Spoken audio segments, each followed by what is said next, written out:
नमस्कार दोस्तों। रकांतो story teller में आपका स्वागत है। आज हम सुनेंगे मुंशी प्रेमचंद की लिखी कहानी अनाथ और विधवा मानी के लिए जीवन में अब रोने के सिवा दूसरा अवलंब न था। वह 5 वर्ष की थी जब पिता का देहांत हो गया। माता ने किसी तरह उसका पालन किया। 16 वर्ष की अवस्था में मोहल्ले वालों की मदद से उसका विवाह भी हो गया, पर साल के अंदर ही माता और पति दोनों विदा हो गए। इस विपत्ति में उसे अपने चचा वंशीधर के सिवा और कोई नजर न आया जो उसे आश्रय देता। वंशीधर ने अब तक जो व्यवहार किया था, उसे यह आशा न हो सकती थी कि वहां वह शांति के साथ रह सकेगी, पर वह सब कुछ सहने और सब कुछ करने को तैयार थी। लेकिन 2-4 महीने में ही मानी को मालूम हो गया कि इस घर में बहुत दिनों तक उसका निबाह न होगा। वह घर का सारा काम करती, इशारों पर नाचती, सबको खुश रखने की कोशिश करती, पर न जाने क्यों चचा और चची दोनों उससे जलते रहते। उसके आते ही मेहरी अलग कर दी गई। नहलाने धुलाने के लिए एक लौंडा था, उसे भी जवाब दे दिया गया, पर मानी से इतना उबार होने पर भी चचा और चची न जाने क्यों उससे मुंह फुलाए रहते। कभी चचा घुड़कियां जमाते, कभी चची कोसती, यहां तक कि उसकी चचेरी बहन ललिता भी बात बात पर उसे गालियां देती। घर भर में केवल उसके चचेरे भाई गोकुल ही को उससे सहानुभूति थी। उसी की बातों में कुछ स्नेह का परिचय मिलता था। वह अपनी माता का स्वभाव जानता था। अगर वह उसे समझाने की चेष्टा करता या खुल्लम खुल्ला मानी का पक्ष लेता, तो मानी को एक घड़ी घर में रहना कठिन हो जाता। इसलिए उसकी सहानुभूति मानी ही को दिलासा देने तक रह जाती थी। वह कहता, बहन, मुझे कहीं नौकर हो जाने दो, फिर तुम्हारे कष्टों का अंत हो जाएगा। तब देखूंगा कौन तुम्हें तिरछी आंखों से देखता है। जब तक पढ़ता हूं, तभी तक तुम्हारे बुरे दिन हैं। मानी ये स्नेह में डूबी हुई बात सुनकर पुलकित हो जाती और उसका रोआ रोआ गोकुल को आशीर्वाद देने लगता। आज ललिता का विवाह है। सवेरे से ही मेहमानों का आना शुरू हो गया है। गहनों की झनकार से घर गूंज रहा है। मानी भी मेहमानों को देख देख कर खुश हो रही है। उसकी देह पर कोई आभूषण नहीं है और न उसे सुंदर कपड़े ही दिए गए हैं, फिर भी उसका मुख प्रसन्न है। आधी रात हो गई थी। विवाह का मुहूर्त निकट आ गया था। जनवासे से चढ़ावे की चीजें आईं। सभी औरतें उत्सुक हो होकर उन चीजों को देखने लगीं। ललिता को आभूषण पहनाए जाने लगे। मानी के हृदय में बड़ी इच्छा हुई कि जाकर वधू को देखे। अभी कल जो बालिका थी, उसे आज वधू वेश में देखने की इच्छा न रोक सकी। वह मुस्कुराती हुई कमरे में घुसी। सहसा उसकी चाची ने झिड़क कर कहा, तुझे यहां किसने बुलाया था? निकल जा यहां से। मानी ने बड़ी बड़ी यातनाएं सही थीं, पर आज की वह झिड़की उसके हृदय में बाण की तरह चुभ गई। उसका मन उसे धिक्कारने लगा। तेरे छिछोरेपन का यही पुरस्कार है। यहां सुहागिनों के बीच में तेरे आने की क्या जरूरत थी? वह खिसियाई हुई कमरे से निकली और एकांत में बैठकर रोने के लिए ऊपर जाने लगी। सहसा जीने पर उसकी इंद्रनाथ से मुठभेड़ हो गई। इंद्रनाथ गोकुल का सहपाठी और परम मित्र था। वह भी न्योते में आया हुआ था। इस वक्त गोकुल को खोजने के लिए ऊपर आया था। मानी को वह 2 बार देख चुका था और यह भी जानता था कि यहां उसके साथ बड़ा दुर्व्यवहार किया जाता है। चाची की बातों की भनक उसके कान में भी पड़ गई थी। मानी को ऊपर जाते देखकर वह उसके चित्त का भाव समझ गया और उसे सांत्वना देने के लिए ऊपर आया, मगर दरवाजा भीतर से बंद था। उसने किवाड़ की दरार से भीतर झांका। मानी मेज के पास खड़ी रो रही थी। उसने धीरे से कहा, मानी, द्वार खोल दो। मानी उसकी आवाज सुनकर कोने में छिप गई और गंभीर स्वर में बोली, क्या काम है? इंद्रनाथ ने गदगद स्वर में कहा, तुम्हारे पैरों पड़ता हूं मानी, खोल दो। यह स्नेह में डूबा हुआ विनय मानी के लिए अभूतपूर्व था। इस निर्दय संसार में कोई उससे ऐसे विनती भी कर सकता है, इसकी उसने स्वप्न में भी कल्पना न की थी। मानी ने कांपते हुए हाथों से द्वार खोल दिया। इंद्रनाथ झपट कर कमरे में घुसा। देखा कि छत से पंखे के कड़े से एक रस्सी लटक रही है। उसका हृदय कांप उठा।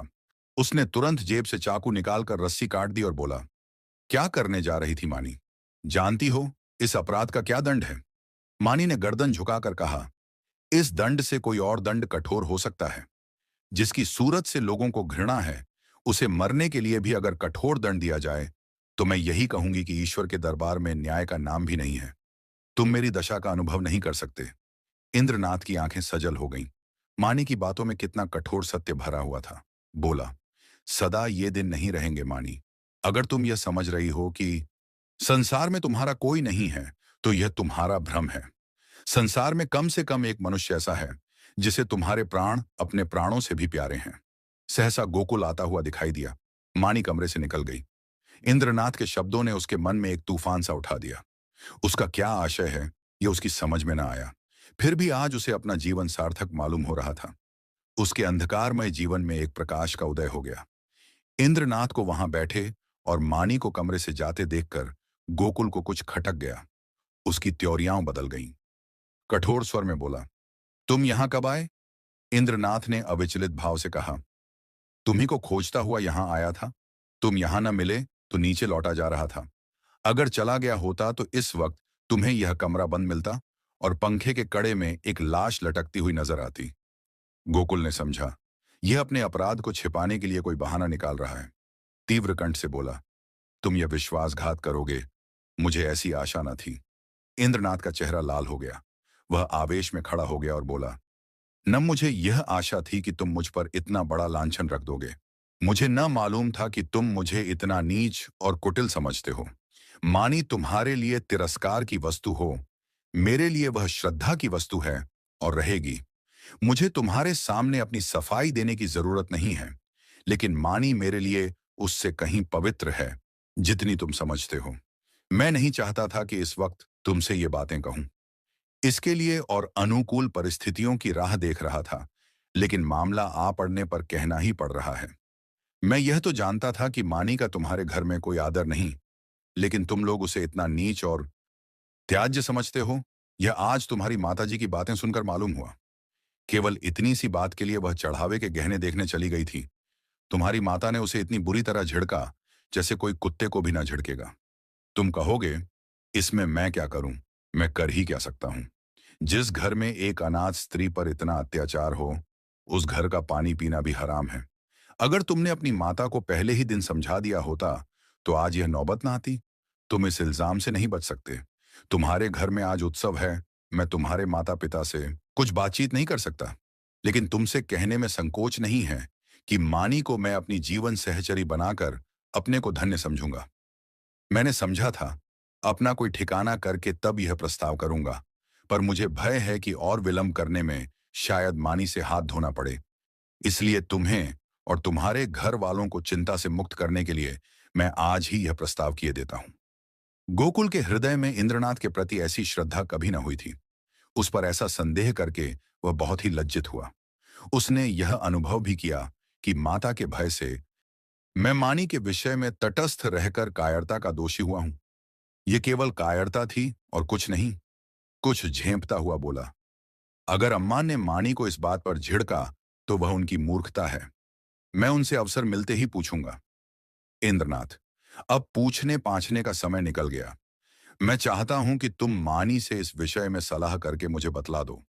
मैं नहीं चाहता कि अब वह यहां क्षण भर भी रहे। मुझे आज मालूम हुआ कि वह गर्विणी प्रकृति की स्त्री है, और सच पूछो तो मैं उसके स्वभाव पर मुग्ध हो गया हूं। ऐसी स्त्री अत्याचार नहीं सह सकती। गोकुल ने डरते डरते कहा, लेकिन तुम्हें मालूम है वह विधवा है। जब हम किसी के हाथों अपना असाधारण हित होते देखते हैं, तो हम अपनी सारी बुराइयां उसके सामने खोलकर रख देते हैं। हम उसे दिखाना चाहते हैं कि हम आपकी इस कृपा के सर्वथा योग्य नहीं हैं। इंद्रनाथ ने मुस्कुराकर कहा, जानता हूं, सुन चुका हूं, और इसीलिए तुम्हारे बाबूजी से कुछ कहने का मुझे अब तक साहस नहीं हुआ। लेकिन न जानता तो भी इसका मेरे निश्चय पर कोई असर न पड़ता। मानी विधवा ही नहीं, अछूत हो, उससे भी गई बीती अगर कुछ हो सकती है, वह भी हो, फिर भी मेरे लिए वह रमणी रत्न है। हम छोटे छोटे कामों के लिए तजुर्बेकार आदमी खोजते हैं। जिसके साथ हमें जीवन यात्रा करनी है, उसमें तजुर्बे का होना ऐब समझते हैं। मैं न्याय का गला घोंटने वालों में नहीं हूं। विपत्ति से बढ़कर तजुर्बा सिखाने वाला कोई विद्यालय आज तक नहीं खुला। जिसने इस विद्यालय में डिग्री ले ली, उसके हाथों में हम निश्चिंत होकर जीवन की बागडोर दे सकते हैं। किसी रमणी का विधवा होना मेरी आंखों में दोष नहीं, गुण है। गोकुल ने पूछा, लेकिन तुम्हारे घर के लोग? इंद्रनाथ ने प्रसन्न होकर कहा, मैं अपने घर वालों को इतना मूर्ख नहीं समझता कि इस विषय में आपत्ति करें।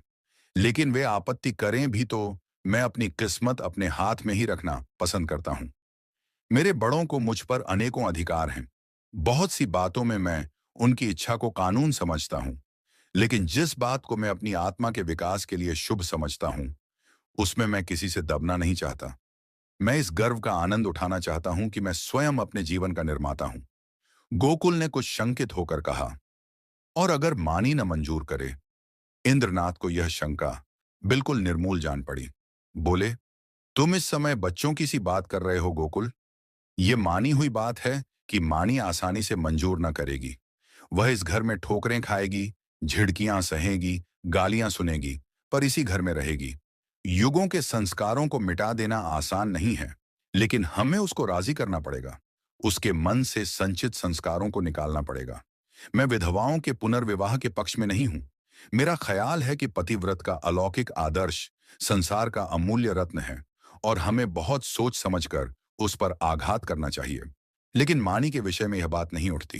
प्रेम और भक्ति नाम से नहीं, व्यक्ति से होती है। जिस पुरुष की उसने सूरत भी नहीं देखी, उससे उसे प्रेम नहीं हो सकता। केवल रस्म की बात है। इस आडंबर की, इस दिखावे की हमें परवाह नहीं करनी चाहिए। देखो, शायद कोई तुम्हें बुला रहा है। मैं भी जा रहा हूं। 2-3 दिन में फिर मिलूंगा।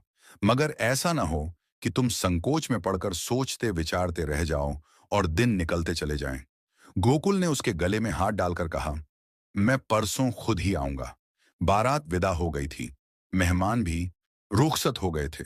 रात के 9 बज गए थे। विवाह के बाद की नींद मशहूर है। घर के सभी लोग सरेशाम से सो रहे थे।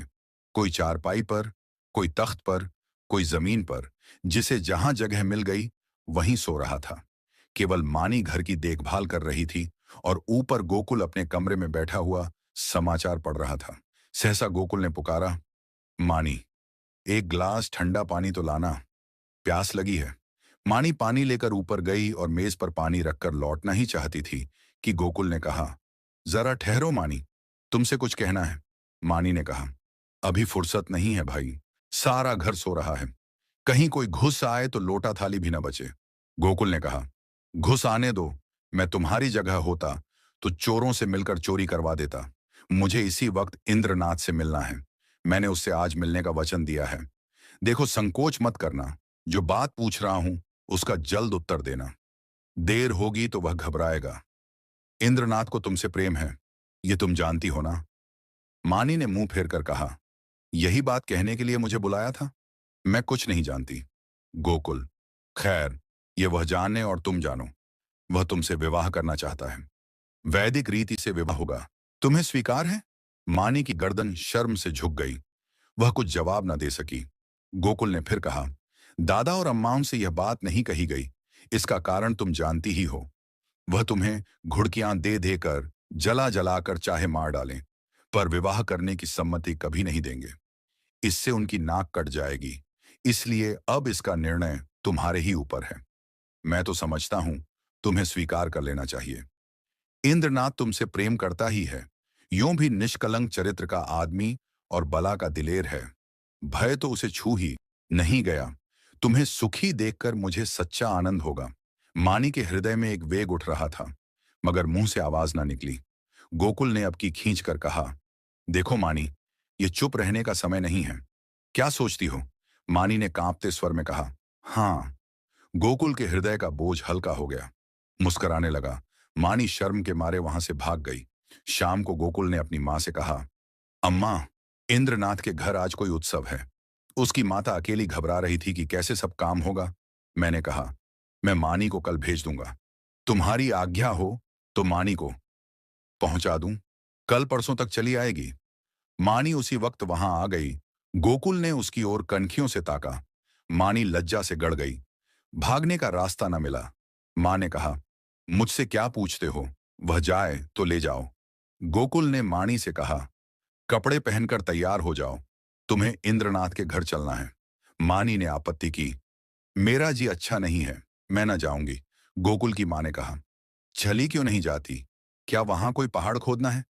मानी एक सफेद साड़ी पहनकर तांगे पर बैठी तो उसका हृदय कांप रहा था और बार बार आंखों में आंसू भर आते थे। उसका हृदय बैठा जाता था, मानो नदी में डूबने जा रही हो। तांगा कुछ दूर निकल गया तो उसने गोकुल से कहा, भैया, मेरा जी न जाने कैसा हो रहा है।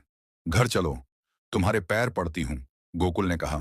तू पागल है, वहां सब लोग तेरी राह देख रहे हैं और तू कहती है लौट चलो। मानी, मेरा मन कहता है कोई अनिष्ट होने वाला है। गोकुल, और मेरा मन कहता है तू रानी बनने जा रही है। मानी, 10-5 दिन ठहर क्यों नहीं जाते? कह देना मानी बीमार है। गोकुल, पागलों की सी बातें ना करो। मानी, लोग कितना हंसेंगे। गोकुल, मैं शुभ कार्य में किसी की हंसी की परवाह नहीं करता। मानी, अम्मा तुम्हें घर में घुसने न देंगी, मेरे कारण तुम्हें भी झिड़कियां मिलेंगी। गोकुल, इसकी कोई परवाह नहीं है, उनकी तो यह आदत ही है। तांगा पहुंच गया। इंद्रनाथ की माता विचारशील महिला थीं। उन्होंने आकर वधू को उतारा और भीतर ले गईं। गोकुल वहां से घर चला तो 11 बज रहे थे। एक ओर तो शुभ कार्य के पूरा करने का आनंद था, दूसरी ओर भय था कि कल मानी ना जाएगी तो लोगों को क्या जवाब दूंगा। उसने निश्चय किया, चलकर साफ साफ कह दूं, छिपाना व्यर्थ है। आज नहीं कल, कल नहीं परसों, तो सब कुछ कहना ही पड़ेगा। आज ही क्यों ना कह दूं। यह निश्चय करके वह घर में दाखिल हुआ। माता ने किवाड़ खोलते हुए कहा, इतनी रात तक क्या करने लगे? उसे भी क्यों ना लेते आए? कल सवेरे चौका बर्तन कौन करेगा? गोकुल ने सिर झुकाकर कहा, वह तो अब शायद लौट कर ना आए अम्मा, उसके वहीं रहने का प्रबंध हो गया है। माता ने आंखें फाड़कर कहा, क्या बकता है, भला वह वहां कैसे रहेगी? गोकुल, इंद्रनाथ से उसका विवाह हो गया है। माता मानो आकाश से गिर पड़ी। उन्हें कुछ सुध न रही कि मेरे मुंह से क्या निकल रहा है, कुलांगार, भड़वा, हरामजादा, न जाने क्या क्या कहा। यहां तक कि गोकुल का धैर्य चरम सीमा का उल्लंघन कर गया। उसका मुंह लाल हो गया, त्योरियां चढ़ गईं। बोला, अम्मा बस करो, अब मुझ में इससे ज्यादा सुनने की सामर्थ्य नहीं है। अगर मैंने कोई अनुचित कर्म किया होता तो आपकी जूतियां खाकर भी सिर न उठाता, मगर मैंने कोई अनुचित कर्म नहीं किया। मैंने वही किया जो ऐसी दशा में मेरा कर्तव्य था और जो हर एक भले आदमी को करना चाहिए। तुम मूर्खा हो, तुम्हें नहीं मालूम कि समय की क्या प्रगति है। इसीलिए अब तक मैंने धैर्य के साथ तुम्हारी गालियां सुनी। तुमने, और मुझे दुख के साथ कहना पड़ता है कि पिताजी ने भी, मानी के जीवन को नारकीय बना रखा था। तुमने उसे ऐसी ऐसी ताड़नाएं दी जो कोई अपने शत्रु को भी ना देगा। इसीलिए ना कि वह तुम्हारी आश्रित थी, इसीलिए ना कि वह अनाथिनी थी।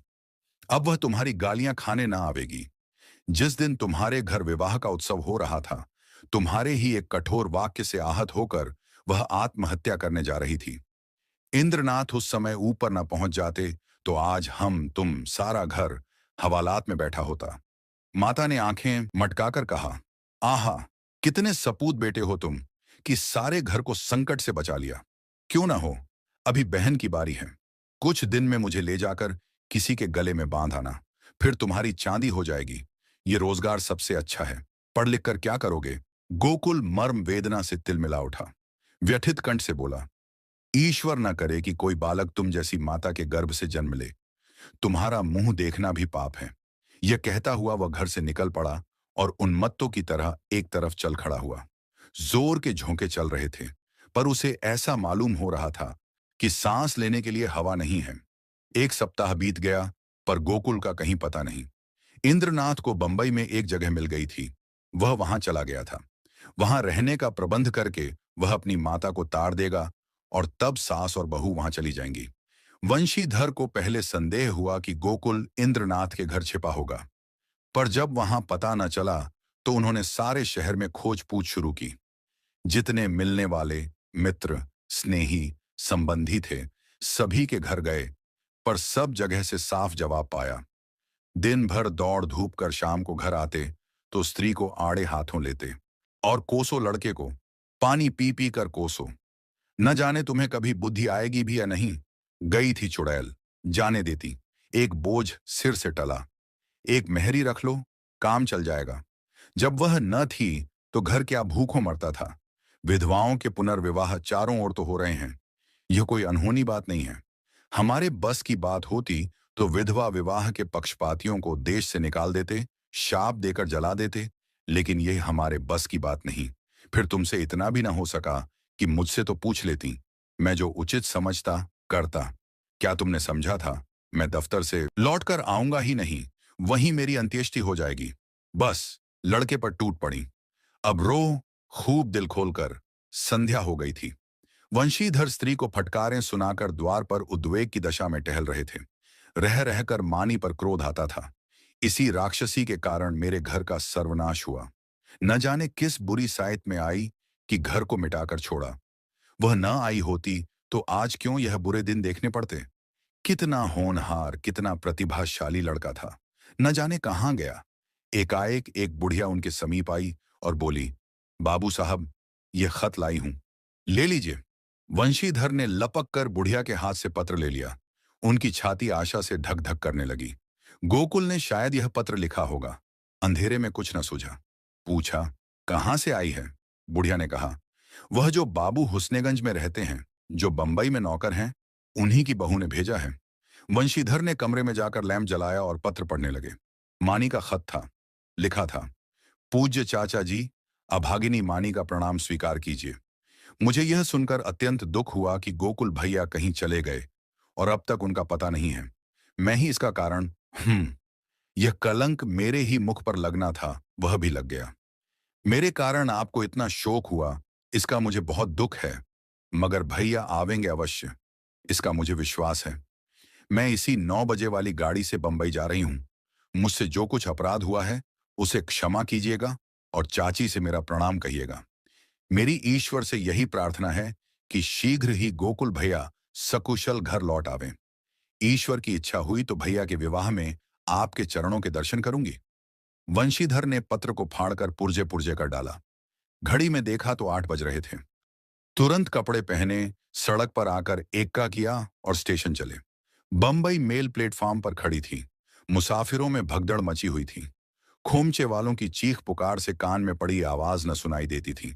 गाड़ी छूटने में थोड़ी ही देर थी। मानी और उसकी सास एक जनाने कमरे में बैठी हुई थी। मानी सजल नेत्रों से सामने ताक रही थी। अतीत चाहे दुखद ही क्यों ना हो, उसकी स्मृतियां मधुर होती हैं। मानी आज बुरे दिनों को स्मरण करके दुखी हो रही थी। गोकुल से अब न जाने कब भेंट होगी। चाचा जी आ जाते तो उनके दर्शन कर लेती। कभी कभी बिगड़ते थे तो क्या, उसके भले ही के लिए तो डांटते थे। वह आवेंगे नहीं। अब तो गाड़ी छूटने में थोड़ी ही देर है। कैसे आवें, समाज में हलचल न मच जाएगी। भगवान की इच्छा होगी तो अब की जब यहां आऊंगी तो जरूर उनके दर्शन करूंगी। एकाएक उसने लाला वंशीधर को आते देखा। वह गाड़ी से निकलकर बाहर खड़ी हो गई और चाचा जी की ओर बढ़ी। चरणों पर गिरना चाहती थी कि वह पीछे हट गए और आंखें निकालकर बोले, मुझे मत छू, दूर रह, अभागिनी कहीं की। मुंह में कालिख लगाकर मुझे पत्र लिखती है। तुझे मौत भी नहीं आती। तूने मेरे कुल का सर्वनाश कर दिया। आज तक गोकुल का पता नहीं है। तेरे कारण वह घर से निकला और तू अभी तक मेरी छाती पर मूंग दलने को बैठी है। तेरे लिए क्या गंगा में पानी नहीं है? मैं तुझे ऐसी कुलटा, ऐसी हरजाई समझता तो पहले दिन ही तेरा गला घोंट देता। अब मुझे अपनी भक्ति दिखलाने चली है। तेरे जैसी पापिष्ठाओं का मरना ही अच्छा है। पृथ्वी का बोझ कम हो जाएगा। प्लेटफॉर्म पर सैकड़ों आदमियों की भीड़ लग गई थी और वंशीधर निर्लज्ज भाव से गालियों की बौछार कर रहे थे। किसी की समझ में ना आता था क्या माजरा है, पर मन से सब लाला को धिक्कार रहे थे। मानी पाषाण मूर्ति के सामान खड़ी थी, मानो वहीं जम गई हो। उसका सारा अभिमान चूर चूर हो गया। ऐसा जी चाहता था धरती फट जाए और मैं समा जाऊं, कोई वज्र गिरकर उसके अधम जीवन का अंत कर दे।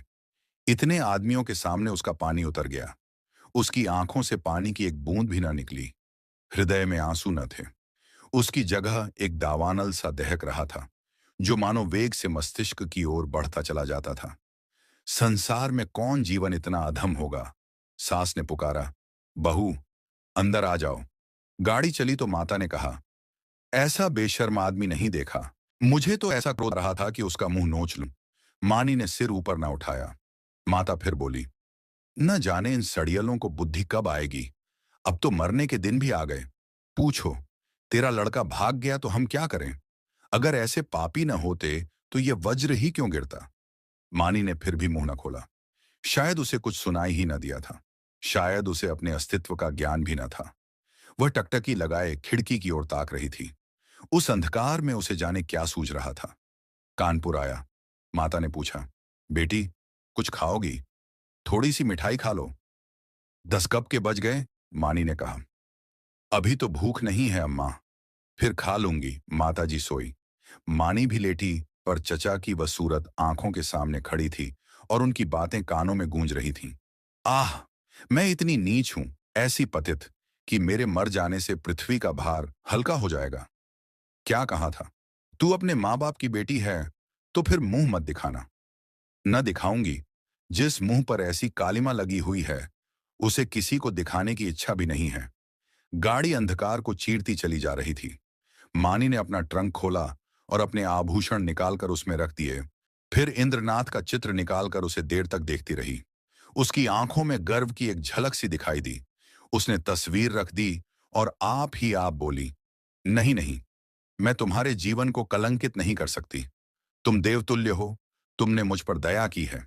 मैं अपने पूर्व संस्कारों का प्रायश्चित कर रही थी। तुमने मुझे उठाकर हृदय से लगा लिया, लेकिन मैं तुम्हें कलंकित न करूंगी। तुम्हें मुझसे प्रेम है। तुम मेरे लिए अनादर, अपमान, निंदा सब सह लोगे, पर मैं तुम्हारे जीवन का भार न बनूंगी। गाड़ी अंधकार को चीरती चली जा रही थी। मानी आकाश की ओर इतनी देर तक देखती रही कि सारे तारे अदृश्य हो गए और उस अंधकार में उसे अपनी माता का स्वरूप दिखाई दिया।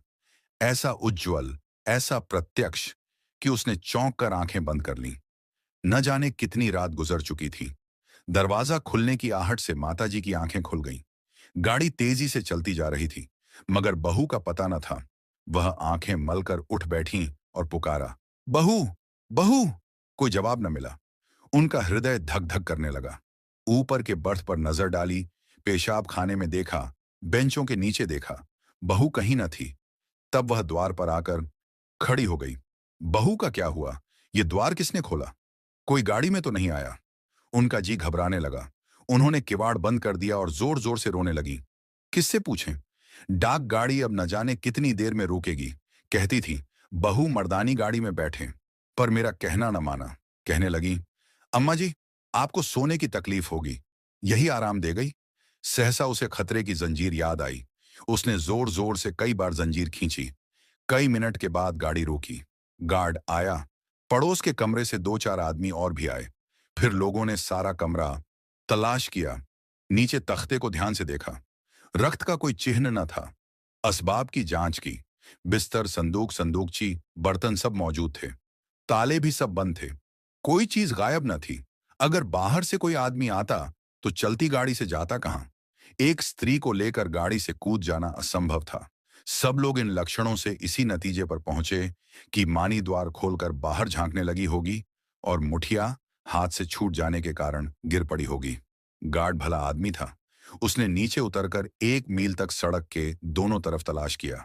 मानी का कोई निशान न मिला। रात को इससे ज्यादा और क्या किया जा सकता था? माताजी को कुछ लोग आग्रहपूर्वक एक मर्दाने डिब्बे में ले गए। यह निश्चय हुआ कि माताजी अगले स्टेशन पर उतर पड़ें और सवेरे इधर उधर दूर तक देखभाल की जाए। विपत्ति में हम परमुखापेक्षी हो जाते हैं। माताजी कभी इसका मुंह देखती, कभी उसका। उनकी याचना से भरी हुई आंखें मानो सबसे कह रही थीं, कोई मेरी बच्ची को खोज क्यों नहीं लाता? हाय, अभी तो बेचारी की चुंदरी भी नहीं मैली हुई। कैसे कैसे साधों और अरमानों से भरी पति के पास जा रही थी। कोई उस दुष्ट वंशीधर से जाकर कहता क्यों नहीं, ले तेरी मनोभिलाषा पूरी हो गई। जो तू चाहता था वह पूरा हो गया। क्या अब भी तेरी छाती नहीं जुड़ाती? बुद्धा बैठी रो रही थी और गाड़ी अंधकार को चीरती चली जाती थी। रविवार का दिन था। संध्या समय इंद्रनाथ 2-3 मित्रों के साथ अपने घर की छत पर बैठा हुआ था। आपस में हास परिहास हो रहा था। मानी का आगमन इस परिहास का विषय था। एक मित्र बोले, क्यों इंद्र, तुमने तो वैवाहिक जीवन का कुछ अनुभव किया है। हमें क्या सलाह देते हो? बनाएं कहीं घोंसला या यूं ही डालियों पर बैठे बैठे दिन काटें? पत्र पत्रिकाओं को देखकर तो यही मालूम होता है कि वैवाहिक जीवन और नरक में कुछ थोड़ा ही सा अंतर है। इंद्रनाथ ने मुस्कुराकर कहा, यह तो तकदीर का खेल है भाई, 16वां आना तकदीर का।